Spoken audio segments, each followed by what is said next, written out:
ప్రకాశం జిల్లా తర్లుపాడు మండలంలో ఈ నెల 20వ తేదీ నుండి 31వ తేదీ వరకు నిర్వహించే పశు ఆరోగ్య శిబిరాలను పశు పోషకులు సద్వినియోగం చేసుకోవాలని తాడివారిపల్లి పశు వైద్యాధికారి డి విష్ణువర్ధన్ రెడ్డి తెలిపారు. ఈ సందర్భంగా పశు వైద్యాధికారి డి విష్ణువర్ధన్ రెడ్డి మాట్లాడుతూ రాష్ట్ర ప్రభుత్వం పశు పోషకులకు అత్యధిక ప్రాధాన్యతనిస్తూ తగినన్ని నిధులు కేటాయిస్తూ వారి ఆర్థికాభివృద్ధికి తోడ్పాటును అందిస్తోందన్నారు.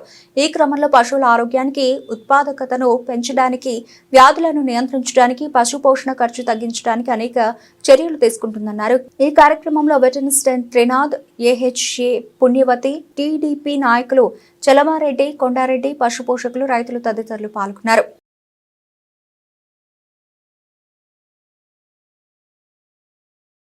పశుసంవర్ధక శాఖ ఆధ్వర్యంలో ఈ నెల 20వ తారీఖు నుండి 31వ తారీఖు వరకు తర్లుపాడు మండలంలోని అన్ని గ్రామాల్లో ఉచిత పశు వైద్య శిబిరాలను నిర్వహించడం జరుగుతుంది. ఈ కార్యక్రమంలో భాగంగా ఈరోజు ఉమ్మారెడ్డిపల్లి గ్రామంలో ఉచిత పశు శిబిరాన్ని ఏర్పాటు చేయడం జరిగింది.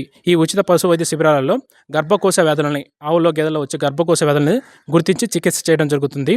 అదేవిధంగా దూడలు, గొర్రెలు, మేకలలో, ఆవులు, గేదెలలో కూడా నటల నివారణ మందులను తాపించడం జరుగుతుంది. దాంతోపాటు ఈ కాలంలో వచ్చే వ్యాధుల గురించి, వాటి నివారణ చర్యలు, వ్యాధి నిరోధక టీకాల గురించి కూడా అవగాహన కల్పించడం జరుగుతుంది. రైతులకి, సన్నజీవాల పెంపకదారులకి లాభసాటిగా చేసుకోవడం కోసం శాస్త్రీయ యాజమాన్య పద్ధతులపై కూడా మనం అవగాహన కల్పించడం జరిగింది. కావున రైతులందరూ ఈ ఉచిత పశు వైద్య శిబిరాలని సద్వినియోగం చేసుకోవాల్సిందిగా కోరుచున్నాను.